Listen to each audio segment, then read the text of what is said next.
Hello friends and my dear students, good morning all of you. कैसे हैं आप सब लोग? उम्मीद करता हूँ बेटर होंगे। I welcome you all to my YouTube channel name Roshan Lal Sarwan and also welcome in my Sharman academy of commerce. Like कीजिए मेरी वीडियोस को, शेयर कीजिए अपने फ्रेंड्स के साथ और सब्सक्राइब कीजिए मेरे चैनल को जो पहली बार देख रहे हैं। और हाँ, बेल आइकन को जरूर प्रेस कीजिए ताकि आगे आने वाले वीडियोस के नोटिफिकेशन आपको मिलते रहे। So let me start, students and my dear friends.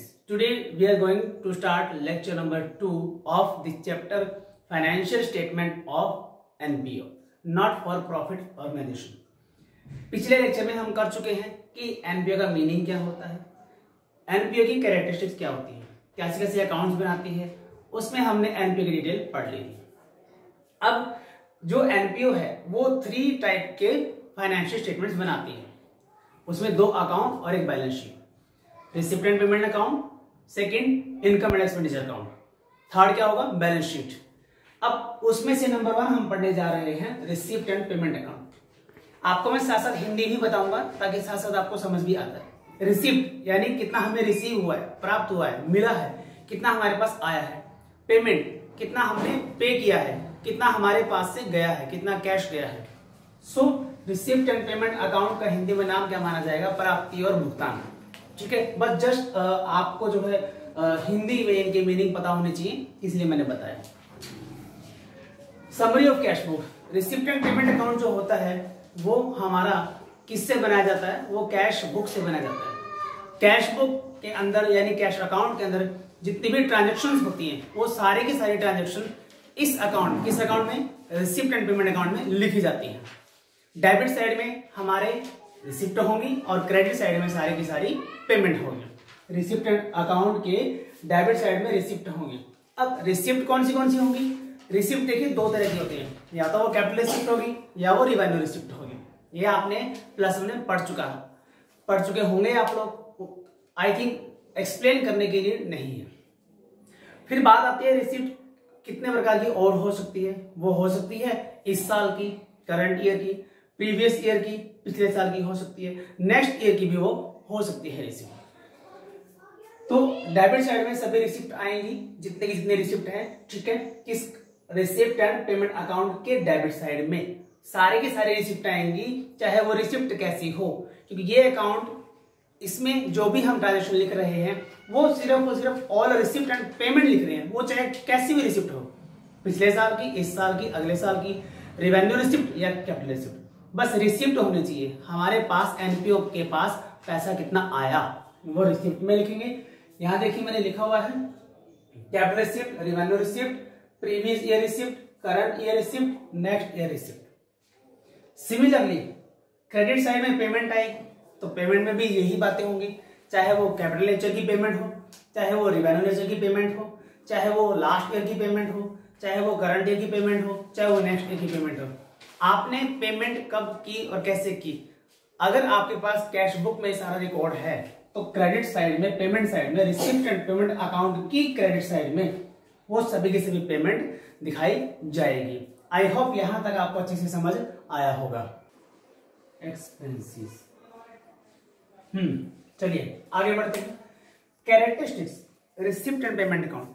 वैसे तो हम जितने भी अभी पॉइंट हमने डिस्कस किए हैं, मैंने आपको बताए हैं, मैं डिस्कस किए हैं आपके साथ, वही पॉइंट है सारे के सारे, लेकिन फिर भी एक बार हम गो थ्रू हो जाते हैं कैरेक्टरिस्टिक्स से। विशेषताएं क्या है रिसिप्ट एंड पेमेंट अकाउंट की? It is a real account, क्योंकि कैश बुक से बनाया जाता है। कैश अकाउंट की जितनी भी ट्रांजेक्शन होती है कैश अकाउंट में, कैश बुक में, वो सभी के सभी यहाँ इस रिसिप्ट एंड पेमेंट अकाउंट में लिखी जाती है। डेबिट साइड में सभी के सभी रिसिप्ट और क्रेडिट में सभी के सभी पेमेंट। सो रियल अकाउंट है तो डेफिनेटली रियल अकाउंट का रूल क्या होगा? रूल तो वही होगा, debit what comes in, credit what goes out. I hope आपको याद होगा, प्लस 1 में हमने पढ़ा था टाइप्स ऑफ अकाउंट और उनके फिर रूल्स पढ़े थे, personal account, real account, nominal account. I think आपको याद होगा, एक्सप्लेन करने की नीड अभी यहाँ पर नहीं है। So it is a real account rule. Real account का रूल वही होगा, debit what comes in, credit what goes out. Second, it start from opening balance of cash and bank. क्योंकि कैश बुक से बना रहे हैं डेफिनेटली, तो cash और bank, cash in hand, cash and bank का जो ओपनिंग बैलेंस होगा वो कहां लिखा जाएगा? रिसिप्ट एंड पेमेंट अकाउंट के debit side. Third point, debit side all type of receipt. ये हम डिस्कस कर चुके हैं कि रिसिप्ट होनी चाहिए, वो चाहे कैसी रिसिप्ट है, रिवेन्यू रिसिप्ट, कैपिटल रिसिप्ट, ठीक है, वो चाहे लास्ट ईयर की हो, चाहे वो करंट ईयर की हो, चाहे वो नेक्स्ट ईयर की हो, पिछले साल की, इस साल की, या फिर आगे वाले साल की, नेक्स्ट ईयर की, वो रिसिप्ट होनी चाहिए। और डेबिट साइड में आएगा, क्रेडिट साइड में ऑल टाइप ऑफ पेमेंट आएगा, वही same capital payment, revenue payment, last year की पेमेंट और इस साल की पेमेंट और नेक्स्ट ईयर की पेमेंट, वो सभी के सभी पेमेंट इसमें आएंगी। एग्जाम्पल लेते हैं, सब्सक्रिप्शन रिसीव्ड, रिवेन्यू नेचर की subscription receive from its member से हमें सब्सक्रिप्शन मिल रहा है एनपीओ को, तो ये किस नेचर का है? रिवेन्यू नेचर का है। रिवेन्यू नेचर का क्यों है? क्योंकि ये रेकरिंग नेचर का है। रेकरिंग नेचर यानी जो बार बार होने वाली है, रेगुलर, नियमित रूप से, वो हम उसे क्या बोलेंगे? रिवेन्यू नेचर की रिसिप्ट बोलते हैं। तो ये डेबिट साइड में आएगा, ठीक है। दूसरा, receipt from sale of furniture, हमने फर्नीचर को सेल किया, उससे हमारे पास रिसिप्ट आ गई, तो रिसिप्ट जो भी आई वो भी कहां दिखाएंगे? डेबिट साइड में दिखाएंगे। क्यों? क्योंकि वो रिवेन्यू नेचर की है। अब ये थी रिवेन्यू नेचर की, ठीक है, और ये थी रिवेन्यू नेचर की, नहीं ये रिवेन्यू नहीं है, सेल ऑफ फर्नीचर, ये कैपिटल नेचर की है, बाय मिस्टेक लिखा गया, ये कैपिटल नेचर की है, ठीक है, कैपिटल नेचर, NATURE। तो दोनों तरह रिसिप्ट है, एक रिवेन्यू है और एक कैपिटल है, तो दोनों की दोनों कहां दिखाई जाएंगी? डेबिट साइड में दिखाई जाएंगी। Closing balance of cash and bank, सीधी सी बात है, जब स्टार्टिंग में हमने लिखा कि it start from opening balance of cash and bank, अगर ये कैश और बैंक के ओपनिंग बैलेंस से स्टार्ट होता है तो क्लोजिंग बैलेंस भी इनका आएगा ही आएगा।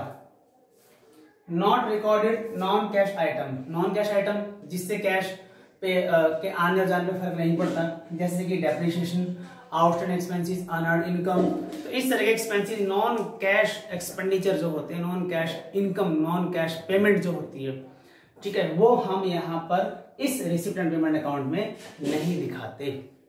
आई होप कैरेक्टरिस्टिक्स, मीनिंग और रिसिप्ट एंड पेमेंट अकाउंट की डिटेल्स आपको अब तक समझ आ गई होंगी। तो आज के लिए इतना ही, और हाँ, अगर बाई चांस एक्सप्लेन करते कोई मिस्टेक हो भी जाए तो आप खुद भी रेक्टिफाई कर सकते हैं। सो आज के लिए इतना ही, मिलते हैं अगले वीडियो लेक्चर में। तब तक के लिए वीडियो देखते रहिएगा, लाइक कीजिएगा, शेयर कीजिएगा, और हाँ, शेयर चाहे आप फेसबुक पे कीजिए चाहे व्हाट्सएप पे, लेकिन कीजिएगा जरूर। Okay, good bye everyone.